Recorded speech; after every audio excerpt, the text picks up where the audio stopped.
Hey there, it's me Nate, and today I have a special video for you guys to watch. This is the 10 book series that made me the reader who I am today.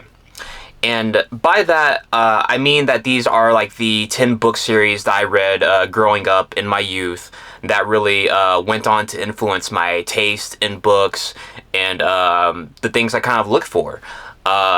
So these are pretty much all like YA and middle grade book series. Because I feel like by the time most people, when they're a reader, by the time they get to high school, they kind of have a solid idea of the kind of thing they're looking for. So like these, like, you know, during those early years of my life, these are the 10 book series that really kind of like influenced me and my taste and the things and my interests, you know, as far as like entertainment. So a few caveats. These are not in any particular order. They're not ranked. These, I just wrote down these 10 book series. So, you know, they're not in any particular order. I'm just going to go through them one by one. And this is not going to be like a super in-depth analysis of each of these 10 book series. I just want to go through these, talk a little bit about what each series is about, and then kind of give you a little bit of my thoughts about, you know, what I took away from those series as I was a reader. So, without further ado, let's get right into it. So starting off, we have Artemis Fowl by Owen Colfer. I don't know if that's how you pronounce his name. You know, I'm never sure, because I think he's Welsh. I never know how they pronounce some of their names. But Artemis Fowl. So, the main character, Artemis Fowl, is like a child genius, like super genius. And he lives in Ireland, I believe. And he's super rich. He's inherited his fortune, his family's fortune, because the Fowl family has been for generations like a family of crime. And years ago, after his father went missing and was presumed dead, he has basically had to run his household and his family by himself, because his mother was so stricken with grief that she has become basically a recluse, and is no longer all quite there mentally. And so Artemis Fowl, despite being a genius, is at the end of the day still a young child, and he believes in fairies and magic. He thinks that they're actually real, and he's determined to find them. And then when he does find a fairy, he basically holds her hostage against the other fairies, so that way he can gain their magic. Because at the end of the day, despite his cruelty, seemingly he wants to have his mother back to normal. He wants to have, like, you know, the family that he has left. He wants to have that whole again. But that's just kind of like the basic premise for the first book in the series. And as you go through the books, Artemis goes through a character arc. He becomes like a kinder, more compassionate character. And you have like this really cool interweaving of like fairy magic with like science and stuff, because Artemis, you know, as I said, is a genius. So he creates you know, new technology inspired by like fairy magic. And so in a way, it is kind of like my childhood exposure to like sci fantasy, outside of Star Wars. But in terms of like literature, Artemis Fowl was kind of my exposure to like sci fantasy fiction. And so I think Artemis Fowl was the first time I'd read something where you start off with a seemingly unlikable protagonist who grows on you over time, as the books and the series progresses. Next, we have Maximum Ride by James Patterson. Now, James Patterson, as an adult looking back, I think, you know, he's very kind of like so-so as an author. I do want to try his Alex Cross books, but, you know, and anyway, regardless, Maximum Ride is a sci-fi YA book series, and it just like Artemis Fowl, we have the book series focuses on Maximum Ride, who goes by Max for short, and she is the leader of the flock. And the flock are these group of like preteen to teenage kids who have escaped from this laboratory, the scientific compound, and like basically live on the streets, like going from place to place, trying to survive, and trying to avoid being hunted down and captured and taken back and put back in captivity and experimentation. And why they're called the flock is because each of them was kind of genetically altered, from embryo to have wings, and so they fly. For example, the first book of the series is called The Angel Experiment, and and that's evocative of them being like kind of like these wings, like almost angelic, kind of features and bodies, but also it focuses heavily on the youngest of the group, Angel, and alongside Max as leader. And it was a really fun book series. He had like an initial like 5-book run, and then he came, after the success, he came out with more books that weren't as good in my opinion. And the books focus a lot on social issues, actually, things like the environment and like childhood neglect by parents and things like that. And so it does, even though it is kind of from a YA kind of very simple perspective, it does talk about kind of like real life issues, and they're fun books. They're real page turners. So I really enjoyed those books growing up.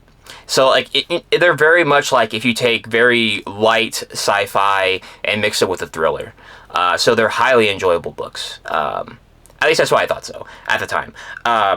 Pretty much all of these books I don't really enjoy reading anymore. I appreciate them, but like I feel like I've outgrown all of these. But these are like when I think about them, I still have the nostalgia about them, and I look back upon all these series fondly. Next up, we have Harry Potter, and I do. This is the only one that I still have like any of the books for. So this is Harry Potter and the Sorcerer's Stone, where the classic journey starts, and I think this on this type of list, pretty much everybody who's a millennial or younger might have Harry Potter on this list. Written by J.K. Rowling, and it is the classic fantasy, like academia story, and you have Harry, who is an orphan, the boy who lived after after living through an attack from Voldemort that killed his parents, and having to live with the Dursleys who hate him. And so his entire life, even in his own home, he feels like an outcast. And then finally, he goes to a place with people like him, who accept him, who are fond of him. And at times, that causes him to get like a big head about himself, have a bit of an ego. But through that, he gains confidence. He learns what it means to have friendship, to find people who actually like love and care about him. And just like that feeling of it was like my first real exposure to like some kind of like a school, like a special school for kids, and of real academia fantasy. And I know a lot of people say that Earthsea is like the first like kind of like really big like academia fantasy, and like sure, but like you have to admit that like Harry Potter is the first academia fantasy that like the mainstream actually really cared about. Like, no offense to Earthsea, I thought it was like very whatever, but like Harry Potter was like what actually made academia fantasy like a real genre that people actually cared to read about and care to make more series of. If we're being completely honest with ourselves, it is what it is. Another thing that I loved about Harry Potter is how, as the books progressed, they would become darker in tone as you, the reader, and as the characters within were growing over time as the series progressed. I started the books in elementary school, probably in like 3rd or 4th grade, maybe. And then I read the last book, Deathly Hallows, I think when I was in junior high. And I think this may have been the first book that ever made me cry. I don't really, books don't usually make me cry nowadays, but I mean, like, it was the first time I'd ever been on a book journey with a series that long, and then to have that ending. And it was just really special to me. But yeah. So next up we have Eragon, or I should say The Inheritance Cycle, by Christopher Paolini. And this is like your classic Dragon Rider fantasy. This was like the Dragon Rider fantasy that, people that young millennials like myself grew up with. Like if you're like 30 or in your early 30s, like you probably, and you're a reader, fantasy reader, you probably read Eragon at some point or another. I think like earlier this year I tried going back to read Eragon, and they were rough, even compared to like some of these other series. Reading Eragon as an adult is very rough, in my opinion. Especially those first 2 books. I didn't make it to Brissinger and Inheritance. I was just like, I couldn't get through Eragon and Eldest. But regardless, Eragon is your classic Dragon Rider fantasy that Paolini heavily bites from Star Wars. The first book, Eragon, is basically A New Hope, and the second book, Eldest, is basically The Empire Strikes Back. But despite all of that, the way those books for my young self really capture the imagination and really sent you on a journey, because Eragon, the first book especially, is very much like a travel fantasy where there is like a lot of traveling from location to location, and so you have like these like wide landscapes, these deserts, the huge open plains, and you're traveling over them, and it's just like it's a boy and his dragon, and it's just like what's not to love about that? I mean, I think at some point or another, the idea of having your own dragon that you can fly with, or it's just so cool. It's so much fun. I know a lot of people, older than me, they grew up with Dragon Riders of Pern, which I do want to read at some point. And nowadays, I know there is the Songs of Chaos series, and I can't remember the name of the author, sorry. Like Unbound, and I think it's Ascendant, that book series. And, The Bound of the Broken for more adult fantasy. So I think Dragon Rider fantasy is really cool. As far as fantasy creatures go, I think dragons are number one. If you have like a dragon in your book, it's definitely gonna, get me more interested. I just love them. I think dragons are fascinating creatures. And like in the Eragon books, the kind of like symbiotic relationship that Dragon Riders have with their dragons, I found that to be like, honestly, even on my reread, the most interesting part of Paolini's kind of like world building about this symbiotic relationship and like the mental communication between rider and dragon. I found that absolutely fascinating.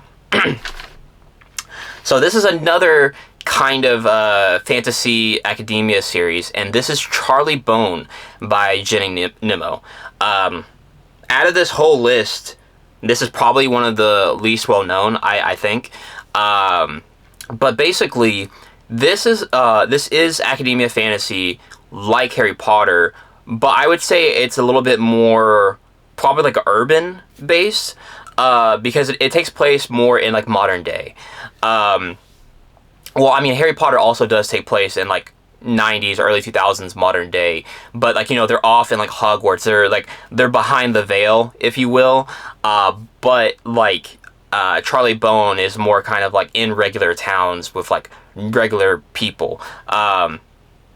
So you did have that feeling more of like the magic mixing with like kind of like the regular city and life.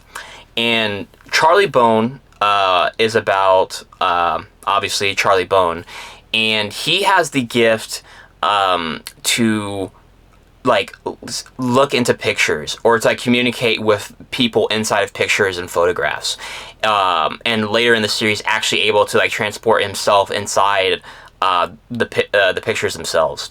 And Charlie Bone is one among the many different spread out descendants of this like ancient hero called like the Red King. And the Red King had, you know, dozens of different powers and abilities, and each of his descendants, you know, through to the modern day, they have, you know, inherited like one of the abilities. Charlie's Uncle Patton is called I think he calls himself like a light booster or a power booster, basically, and he has to be careful where he goes, because like if he walks down the street lights will pop because he boosts the power of them so much. And so it's a lot of like kind of like seemingly like useless powers, but also like some, you know, like more so, like there's like a person who can like hypnotize or like burn things by touch, or a person who can control the weather, or like summon spirits, or turn into a bird. There's a lot of different things like that. So Charlie Bone is almost kind of like a fantasy take on like of like an academia fantasy take of X-Men, in a way. And there are like, out of the descendants of the Red King, there are some who are more aligned towards good, and there are some that are more aligned towards evil. And so like within the academy that Charlie Bone and these other descendants of the Red King are in, they maintain like almost a kind of like a power balance of like good versus evil. And like, you know, each book has a kind of like different mystery, or kind of like different incident that Charlie and his friends go through. And so yeah, like it's a really fun I said urban fantasy. I guess you could see it as urban fantasy, you know, but yeah, it is very much like an academia fantasy, but from a different flavor than Harry Potter, and it's a lot of fun. Next up, we have Percy Jackson, by Rick Riordan. Side tangent, I don't know what it is with all of these, as I'm going through these books, I don't know what it is with all of these series, the series names being just like the name of the main character. That's interesting, I don't know why they do that. But Percy Jackson by Rick Riordan. This, you know, series follows Percy Jackson, and he is a half-blood, and he is half god, half human. He is the son of Poseidon, the Greek god of the sea, and as like, you know, half-bloods or demigods grow, they become more aware of the unseen world of like monsters and myth, and so too does that world become aware of them. So they are often hunted, and you know, and sought after by these creatures. So oftentimes, you know, they will go to a place of protection, and in this case, Percy eventually winds up at Camp Half-Blood, which is kind of like a camp slash school slash, like, you know, like kind of training place for half-bloods, so that they can learn to use their powers and then learn how to protect themselves from being hunted down by monsters and creatures of myth. And the first book, Percy Jackson and the Lightning Thief, I think it's called, Percy is accused of stealing Zeus's thunderbolt, and so he has to go on this like cross-country trip to find and recover Zeus's thunderbolt, to prevent a war from the gods, and to prevent himself, you know, being blamed and possibly being killed by the gods for this. And as the series progresses, you know, there are more conflicts between the gods and the Titans and so on. And so like this is like kind of like my first kind of experience with a series that really blended like mythology with like modern day kind of fantasy, and I found that really, really cool. And and the side characters were really great. Like you have Annabeth, who's a daughter of Athena, so she has like Athena's wisdom, and you have Grover, who is a satyr or a faun. I get them mixed up. I think he's one of them. He's probably a faun. And you have Chiron, the trainer of like Hercules, and now the trainer of like all these younger demigods. And so you meet like all of these cool mythological figures. As the series progresses, and then you get to see Rick Riordan's like interesting take with them, because not only does Rick Riordan have like all these mythological figures, he also blends them with American culture. Like the top of Empire State Building is like the entrance to Mount Olympus, and so like Rick Riordan does a really good job of blending mythology with like American kind of like Americana and culture.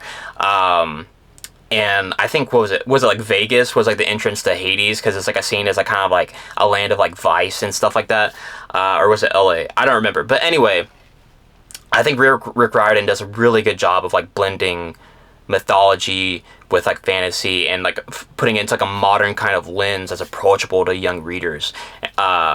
So I really enjoyed that. And he has, other series too. I think he has the Magnus Chase series, which does the same thing, but it's Norse. And he has the Kane Chronicles, which is basically the same thing, but Egyptian.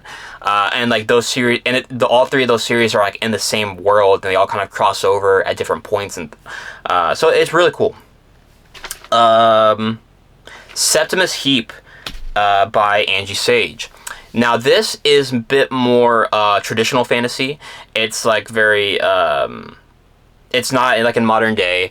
It's not academia fantasy. So Septimus Heap it takes place in this world where magic is abound, and there are wizards, and and oftentimes like wizards will take in apprentices to to teach them and pass on like their knowledge and skills. And so the Heap family, they're planning on having a seventh son, and the father, Silas Heap, he is a seventh son himself. And there's a legend that the seventh son of a seventh son will be extraordinarily gifted. And when he is born, an incident happens, and Septimus Heap goes missing. He is basically stolen away in the night, and they never see him again for years later, until years later. But on the same night that they lose Septimus, the extraordinary wizard, who is basically like kind of like the chief wizard, in the capital, brings to the Heap family a girl, and she is the princess, because the queen has just been killed and the throne been overtaken. And so the Heap family take in and secretly raise and adopt Jenna as just like a normal member of the family, while basically this kingdom has been overtaken. And and then it flash forwards years later, where we have Jenna, and then you meet Septimus Heap, now a grown up, but not knowing who he is until a bit later on. And that is just the setup for the first book. As the books progress, you get to see more elements of magic, more elements of dark magic from like the villains of the series. And there's dragons, there's so many interesting creatures, there's like alchemy, there's time travel. There's like each book kind of features his own kind of like one and done adventure, except for like some of the later books where it is a bit more like of an arc of a story across multiple books. But it's just like really fun traditional fantasy that's approachable for kids. So I really enjoy it, because because while Eragon is kind of traditional fantasy, I think it's a bit chunkier, a bit denser than Septimus Heap. So if you have kids, I would say like if they're looking for something that's like Harry Potter, but maybe they don't like Harry Potter, you can try it out with Septimus Heap. And Septimus Heap, it never gets as dark as some of those like later Harry Potter books do, but I think it's still like a really fun series for like young readers. So let's see, three more. Three more series to go. Next up, this one's not even fantasy at all. This is a series of unfortunate events by Lemony Snicket. I would call these more like adventure, like thriller series, thriller books, I should say. Because the I should have looked this up. The Baudelaire siblings, I think that's their family name. They live in this beautiful house with their parents. But one day they come home and the police are there, and they found out that their parents have died in like a car accident. And they are to be taken in by their very distant relative, Count Olaf. And as they move in with Count Olaf, he, quickly, but over time, like, shows them that he has like unsettling plots for them, and for them and the inheritance that their parents left behind, and that there is like a lot more going on with like their parents and their family's legacy than they know, and that there's a lot more in this world going on. Not to sound redundant, I think I just said the same thing twice. And so as the book progresses and they learn more about how evil Count Olaf is, they kind of have to use like their wits and their intelligence to like overcome this like plot against them. And so each book is them basically being put into like a new situation, and Count Olaf is like pursuing them throughout the books, and they're always trying to like escape from him, trying to get away from him, because he always wants to capture them, because he's so insidious and persistent. He's like a really exceptional villain. But the book also isn't completely dire. There's a lot of wit in this series. There's a lot of humor, actually, because Count Olaf, while being like a dark villainous character, is at times actually very humorous. So, like, as a takeaway from the series, I would say I think this kind of helped develop some of my sense of humor. It is like kind of like it. This book, I think, kind of has like dark humor for children, because some of the scenarios, especially in some of the later books, are quite bleak, and like surprisingly so for like a children's book series. Like, there are some books, when I was reading as a kid, I was like, man, this is kind of depressing. Like I didn't, I didn't say it was depressing. I probably didn't, wasn't really thinking of the word depressing at the time, but I was like, man, this is kind of exhausting, I guess. It was what I thought at the time, because of like how dire some of the situations they would be put in. So like in one book, they're living on a house in the middle of the sea. In another book, they're living in a school. In one book, they're basically working out of prison, and so on. Like, each book puts them in a unique scenario that Count Olaf then comes back and kind of like upsets the situation or makes like a bad situation worse. And so it's just really it's a really charming, dark, humorous series that's a lot of fun. Next up, we have Alex Rider by Anthony Horowitz. And basically, if I had to give this a real quick pitch, this is like Mission Impossible with teenagers. So Alex Rider, he is like, the seemingly normal teenager, and his uncle, as far as he knows, is like a banker at this big bank. But one day, his uncle has passed away while he was at school, and at the funeral, he notices like some people that are coworkers of his uncle that he's never met before.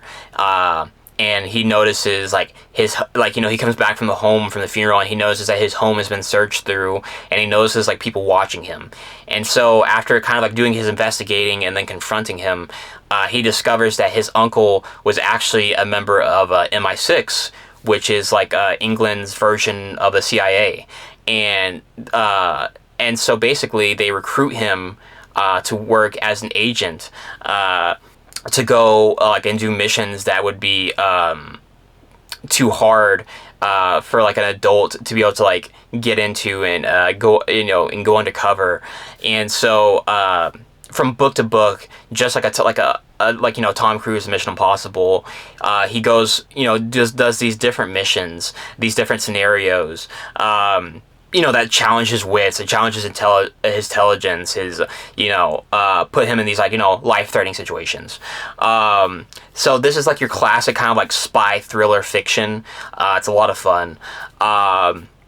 There's not really, much to say about it, but if you like, James Bond, if you like, like I said, Mission Impossible, if you want that kind of story in book form, but more for your kids, Alex Rider is really great. And then lastly, this is the last one, out of the 10 book series. This is Hardy Boys by Franklin W. Dixon. And the Hardy Boys series is a huge series. I don't remember the exact number count, but I think there's at least like 30 or 40 of these books. It's really dense, and there are these really quick mystery detective novels for younger readers, because the Hardy Boys are two siblings that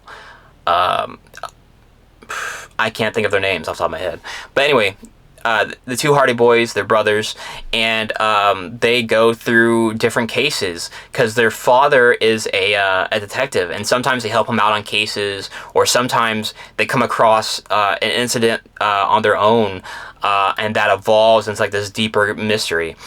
And these are like really fun detective capers that never get too dark, that never get like these are like books that are like really accessible for elementary and like junior high school age kids, that they can have fun with. Like you're never gonna have to, as far as I know, I didn't read every single one, but like these are books you're never gonna have to worry about them getting too violent or or too dark or anything like that for your kids.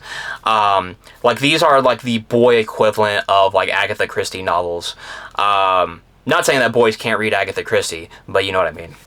And these are like really fun books. They're never too long. I think each one, the longest is probably like 300 pages, if I had to guess. And so like these are like really quick hits of like really cool like detective thriller fiction. To this day, I really like detective stories. I think like the idea of like private detectives, or like a person going on a mystery, following the clues, putting a case together. I love that kind of story. I think that put a little bit of like the dad energy in me, because I really like police procedural TV shows like Law and Order and stuff like that. But anyway, regardless. But yeah, that's what Hardy Boys is about.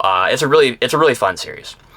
And but like I said, those are all 10 of the book series that I feel like kind of like really fundamentally made and created my sense of like taste and like the things like I'm really into in terms of books.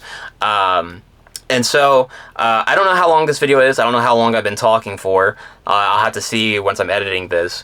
But in the comments down below, let me know like what series you grew up reading really kind of like influence your taste of like the books that you read now, or or really kind of like shaped you as a reader. And if you could like this video and subscribe to the channel. And until the next time, have a good day.